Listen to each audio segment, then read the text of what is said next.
जिन सुविधाओं पर भारतीय लोगों का अधिकार है, उस पर घुसपैठियों को डाका नहीं डालने देंगे। बहुत जल्द ये मिशन अपना काम शुरू करेगा। हम हर घुसपैठियों को देश से बाहर करके ही रहेंगे। एक घुसपैठिया आपकी जमीन पे कब्जा कर ले, आपको मंजूर है? बिहार के आप सभी लोग देश के भीतर बैठे घुसपैठियों के समर्थकों से भी सावधान रहिए। मेरा साफ मानना है कि भ्रष्टाचार के विरुद्ध लड़ाई को अगर अंजाम तक पहुंचाना है तो कोई भी कार्रवाई के दायरे से बाहर नहीं होना चाहिए। कैसे जेल से ही फाइलों पर साइन किए जा रहे थे, जेल से ही सरकारी आदेश निकाले जा रहे थे। ये आरजेडी और कांग्रेस वाले कोई बेल पर बाहर है, कोई रेल के खेल में अदालत के चक्कर लगा रहा है। प्रधानमंत्री हो या मुख्यमंत्री या फिर कोई भी मंत्री, उसे गिरफ्तारी के 30 दिन के अंदर जमानत लेनी होगी और अगर जमानत नहीं मिली तो 31वें दिन उसे कुर्सी छोड़नी पड़ेगी। इतने बौखलाए हुए हैं कि इस जनहित के कानून का विरोध कर रहे हैं। ज्ञान और मोक्ष के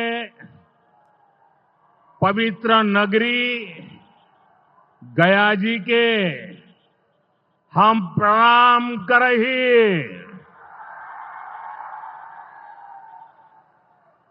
विष्णुपद मंदिर के ई गौरवशाली भूमि पर अपने सबके अभिनंदन करत ही बिहार के राज्यपाल आरिफ मोहम्मद खान जी, यहां के लोकप्रिय मुख्यमंत्री नीतीश कुमार जी, केंद्रीय मंत्रिमंडल के मेरे सहयोगी जीतन राम मांझी जी, राजीव रंजन सिंह, चिराग पासवान जी, रामनाथ ठाकुर जी, नित्यानंद राय जी, सतीश चंद्र दुबे जी, राजभूषण चौधरी जी, डिप्टी सीएम सम्राट चौधरी जी, विजय कुमार सिन्हा जी, बिहार सरकार के मंत्रीगण, संसद में मेरे साथी उपेंद्र कुशवाहा जी, अन्य सांसदगण और बिहार के मेरे प्यारे भाइयों और बहनों, गया जी की ये धरती अध्यात्म और शांति की धरती है। ये भगवान बुद्ध को बोध कराने वाली पावन भूमि है। गया जी की आध्यात्मिक और सांस्कृतिक विरासत बहुत प्राचीन है, बहुत समृद्ध है। यहां के लोगों की इच्छा थी कि इस नगरी को गया नहीं, गया जी कहा जाए। मैं इस निर्णय के लिए बिहार सरकार का अभिनंदन करता हूं। मुझे खुशी है कि गया जी के तेज विकास के लिए बिहार की डबल इंजन सरकार लगातार काम कर रही है। भाइयों बहनों, आज भी गया जी की पावन भूमि से एक ही दिन में 12,000 करोड़ रुपए की परियोजनाओं का लोकार्पण या शिलान्यास हुआ है। इनमें ऊर्जा, स्वास्थ्य और शहरी विकास के जुड़े कई बड़े प्रोजेक्ट्स हैं। इनसे बिहार के उद्योगों को ताकत मिलेगी और युवाओं के लिए रोजगार के नए अवसर भी बनेंगे। मैं इन परियोजनाओं के लिए बिहार के लोगों को बधाई देता हूं। बिहार में बेहतर स्वास्थ्य सुविधाओं के लिए आज यहां हॉस्पिटल और रिसर्च सेंटर का उद्घाटन भी हुआ है। अब बिहार के लोगों को कैंसर के इलाज के लिए एक और सुविधा मिल गई है। साथियों, गरीब के जीवन से मुश्किलें दूर करना, महिलाओं के जीवन को आसान बनाना मुझे जनता जनार्दन का सेवक बनकर यही काम करने में सबसे ज्यादा खुशहाली होती है। जैसे गरीब को पक्का घर देना। साथियों, मेरा एक बड़ा संकल्प है, जब तक हर जरूरतमंद को पक्का घर नहीं मिल जाता, मोदी चैन से नहीं बैठेगा।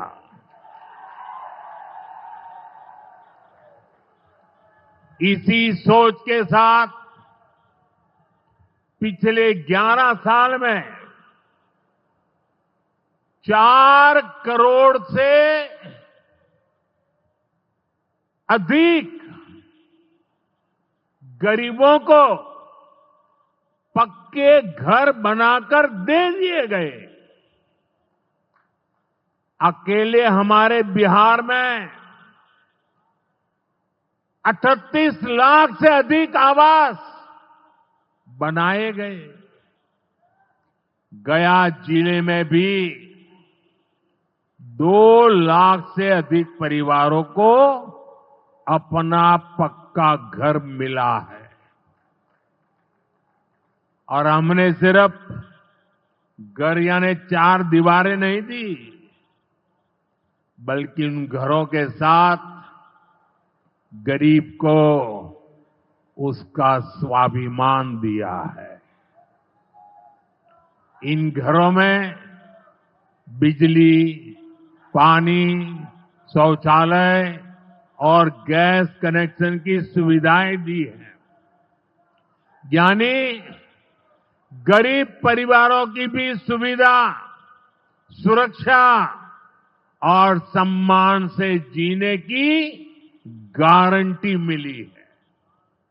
साथियों, आज इसी सिलसिले को आगे बढ़ाते हुए बिहार के मगध क्षेत्र के 16,000 से ज्यादा परिवारों को अपना पक्का घर दिया है। यानी इस बार इन परिवारों में दिवाली और छठ पूजा की रौनक और ज्यादा होगी। मैं अपना घर पाने वाले सभी लाभार्थी परिवारों को बहुत बहुत बधाई देता हूं।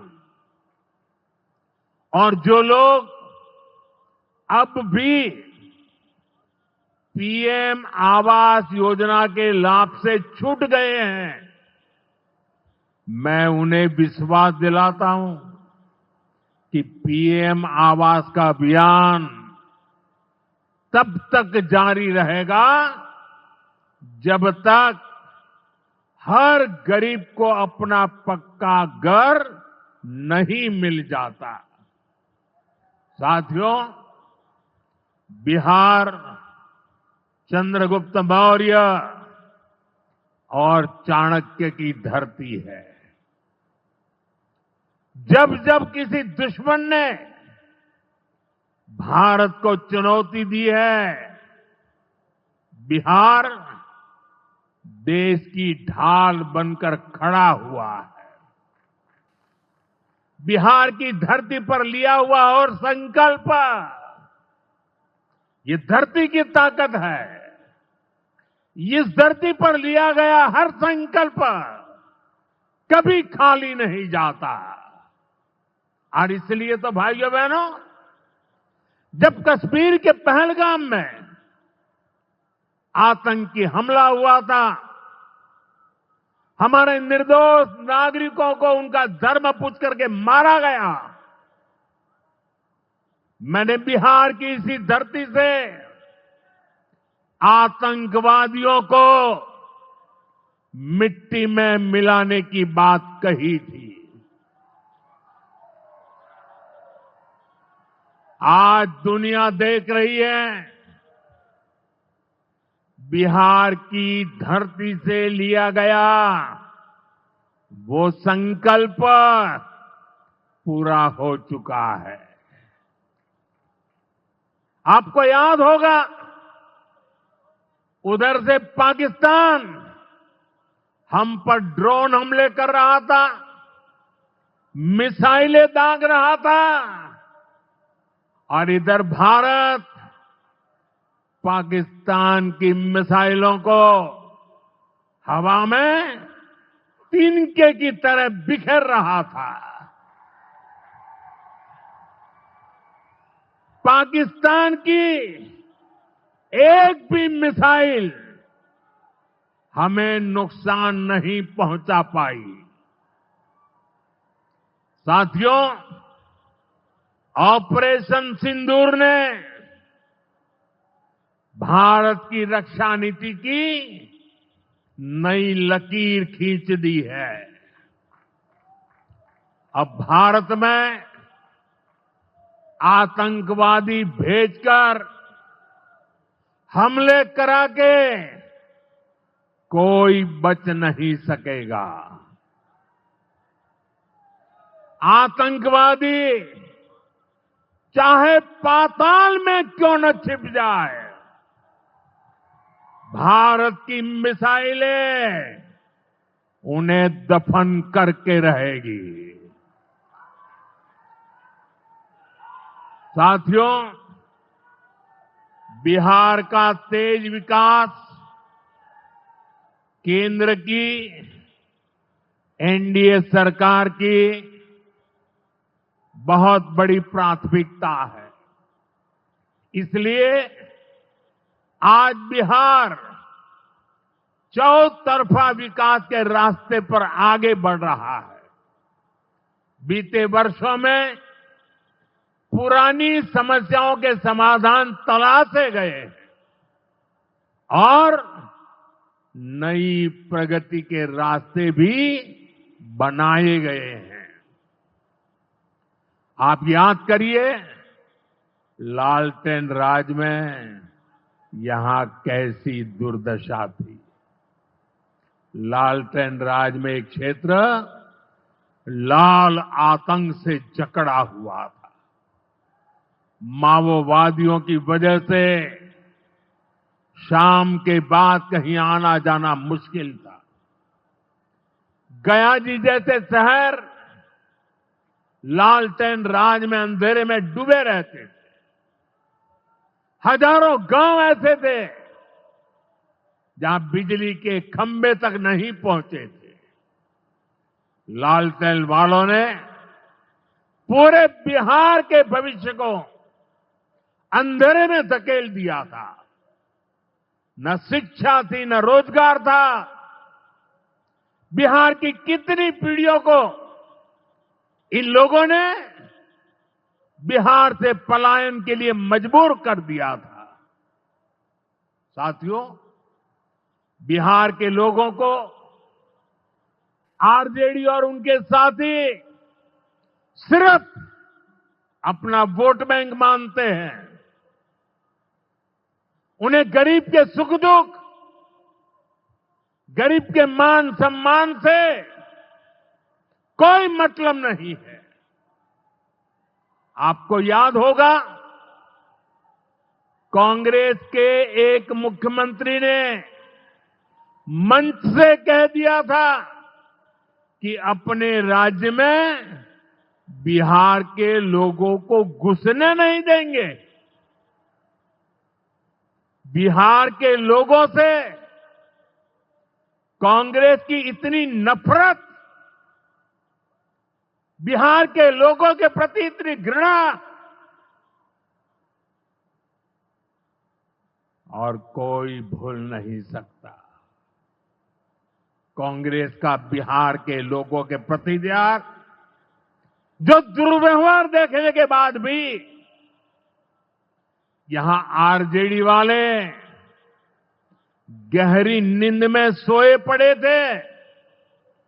भाइयों बहनों, बिहार की एनडीए सरकार कांग्रेस और इंडी गठबंधन वालों के इस नफरती अभियान का जवाब दे रही है। बिहार के बेटे बेटी को यहीं पर रोजगार मिले, सम्मान की जिंदगी मिले, मां बाप की वो देखभाल कर सके, इसी सोच के साथ हम काम कर रहे हैं। अब बिहार में बड़े बड़े प्रोजेक्ट बन रहे हैं। गयाजी जिले के डोभी में बिहार का सबसे बड़ा इंडस्ट्रियल एरिया तैयार हो रहा है। गयाजी में एक टेक्नोलॉजी सेंटर की स्थापना भी की जा रही है। आज ही यहां बक्सर थर्मल प्लांट का, पावर प्लांट का शुभारंभ भी हुआ है। कुछ ही महीने पहले मैंने औरंगाबाद में भी Nabinagar super thermal power project की आधारशिला रखी थी। भागलपुर के पीरपैंती में भी नया थर्मल पावर प्लांट बनेगा। इस पावर प्लांट से बिहार में बिजली की आपूर्ति बढ़ेगी। और आप सब जानते हैं, जब बिजली उत्पादन बढ़ता है तो क्या होता है? घरों में बिजली की सप्लाई बढ़ती है और उद्योगों को भी ज्यादा से ज्यादा बिजली मिलती है और इससे भी रोजगार के नए मौके बनते हैं। साथियों, बिहार के युवाओं को पक्की सरकारी नौकरी देने के लिए नीतीश जी ने बड़ा अभियान चलाया हुआ है। ये नीतीश जी हैं, तभी यहां शिक्षकों की भर्ती भी पूरी पारदर्शिता से हुई। साथियों, यहां के नौजवानों को ज्यादा से ज्यादा संख्या में बिहार में ही रोजगार मिले, उन्हें नौकरी के लिए पलायन न करना पड़े, इसमें केंद्र सरकार की एक नई योजना से भी बहुत बड़ी मदद मिलने वाली है। अभी पिछले सप्ताह इस 15 अगस्त से ही देश भर में प्रधानमंत्री विकसित भारत रोजगार योजना लागू हुई है।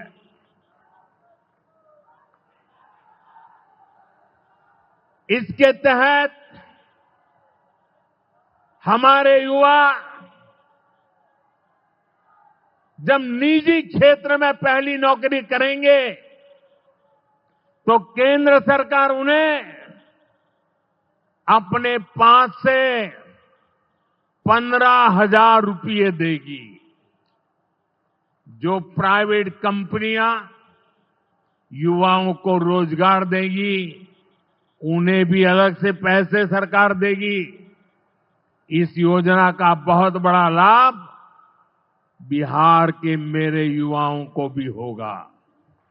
साथियों, हमारे देश में कांग्रेस हो, आरजेडी हो, इनकी सरकारों ने कभी जनता के पैसे का मोल नहीं समझा।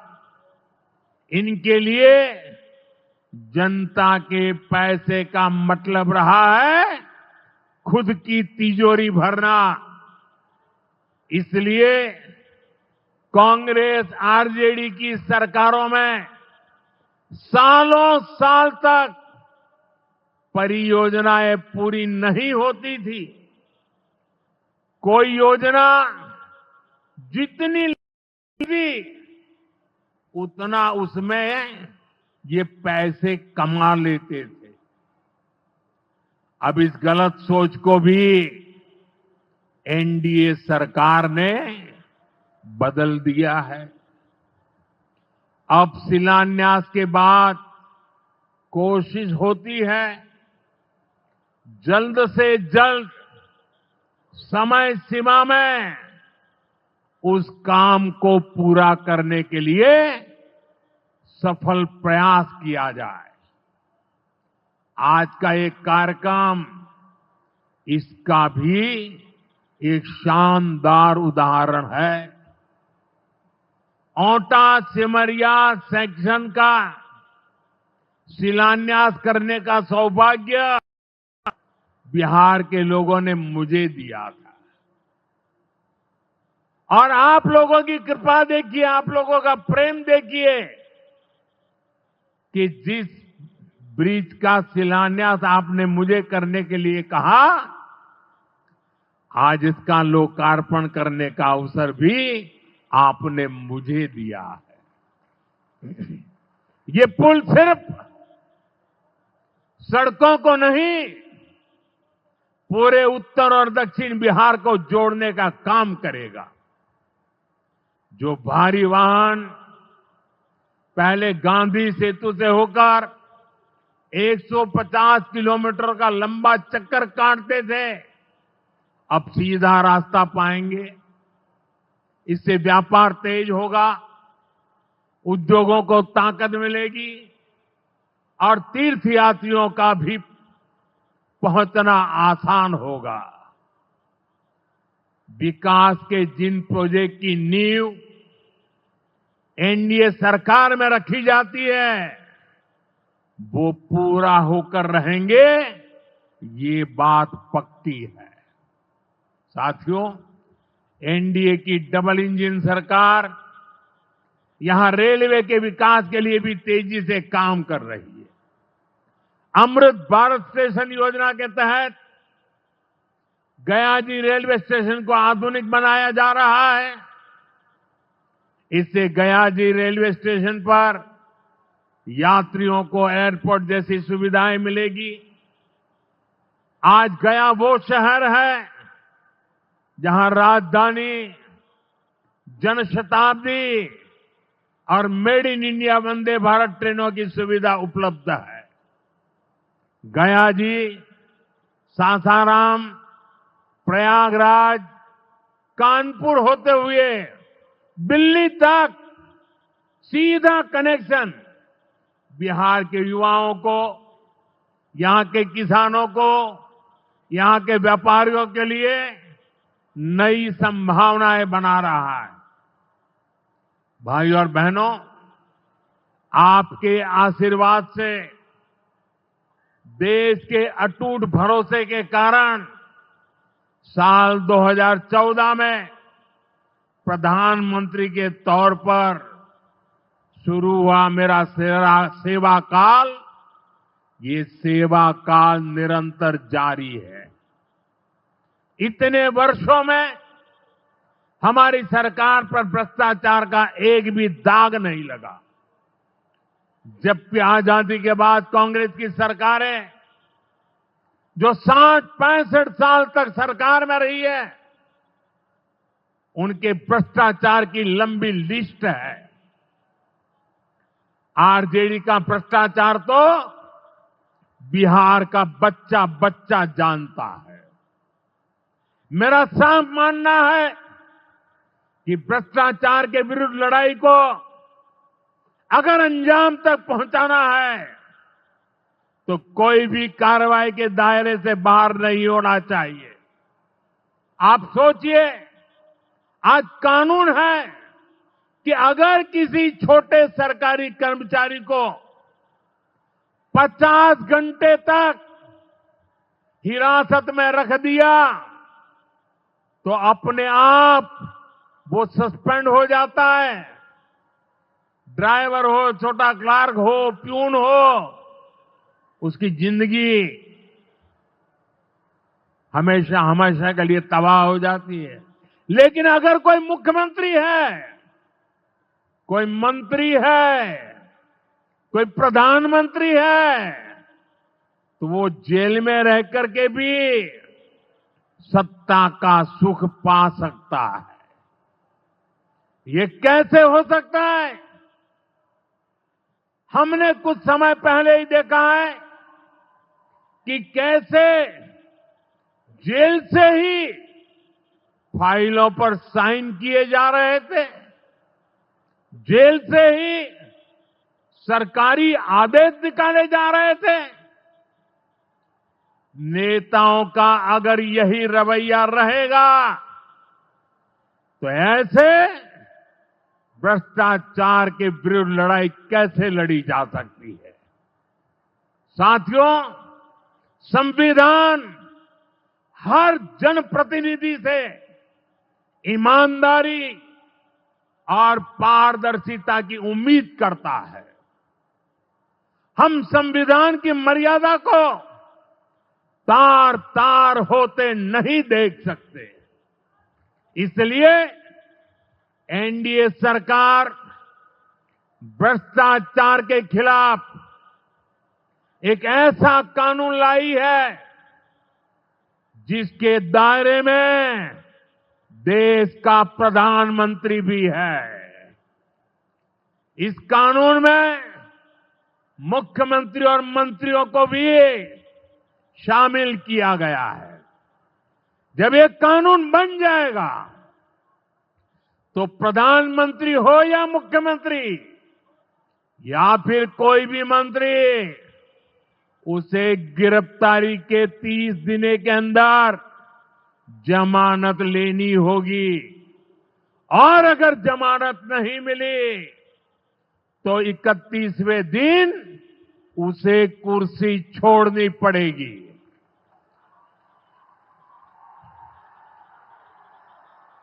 आप कहिए भाइयों, जो जेल जाए उसने कुर्सी छोड़नी चाहिए कि नहीं छोड़नी चाहिए? क्या वो कुर्सी पर बैठे रह सकता है क्या? क्या वो सरकारी फाइलों पे साइन कर सकता है क्या? क्या जेल में से कोई सरकार चला सकता है क्या? और इसलिए ऐसा सख्त कानून बनाने की तरफ हम आगे बढ़ रहे हैं। लेकिन साथियों, ये आरजेडी वाले, ये कांग्रेस वाले, ये लेफ्ट वाले इस कानून का विरोध कर रहे हैं। ये बहुत गुस्से में है और कौन नहीं जानता उनको किस बात का डर है। जिसने पाप किया होता है वो अपने पाप को दूसरों से छुपाता है, लेकिन खुद को भीतर से जानता है कि क्या खेल खेला है। इन सब का भी यही हिसाब है। ये आरजेडी और कांग्रेस वाले कोई बेल पर बाहर है, कोई रेल के खेल में अदालत के चक्कर लगा रहा है, और जो जमानत पे बाहर घूम रहे हैं वे आज इस कानून का विरोध कर रहे हैं। इन्हें लगता है कि अगर ये जेल चले गए तो इनके सारे सपने चकनाचूर हो जाएंगे और इसलिए सुबह शाम ये लोग मोदी को भांति भांति की गाली दे रहे हैं और इतने बौखलाए हुए हैं कि इस जनहित के कानून का विरोध कर रहे हैं। हमारे राजेंद्र बाबू बाबा साहब आंबेडकर ने कभी सोचा भी नहीं था, कभी कल्पना भी नहीं की होगी कि सत्ता के भूखे लोग भ्रष्टाचार करेंगे और जेल जाने पर भी कुर्सी से चिपके रहेंगे। लेकिन अब भ्रष्टाचारी जेल भी जाएगा और उसकी कुर्सी भी जाएगी। भारत को भ्रष्टाचार से मुक्त होने का संकल्प देश के कोटि कोटि लोगों का है। ये संकल्प सिद्ध होकर रहेगा। साथियों, मैंने लाल किले से एक और खतरे की बात की है और ये खतरा बिहार पर भी है। देश में घुसपैठियों की बढ़ती संख्या चिंता का विषय है। बिहार के सीमावर्ती जिलों में तेजी से डेमोग्राफी बदल रही है। इसलिए एनडीए सरकार ने तय किया है कि देश का भविष्य घुसपैठियों को नहीं तय करने देंगे। घुसपैठियों को बिहार के युवाओं के रोजगार नहीं छीनने देंगे। जिन सुविधाओं पर भारतीय लोगों का अधिकार है, उस पर घुसपैठियों को डाका नहीं डालने देंगे। इस खतरे से निपटने के लिए मैंने डेमोग्राफी मिशन शुरू करने की बात कही है। बहुत जल्द ये मिशन अपना काम शुरू करेगा। हम हर घुसपैठियों को देश से बाहर करके ही रहेंगे। आप मुझे बताइए, एक घुसपैठियों को निकालना चाहिए कि नहीं निकालना चाहिए?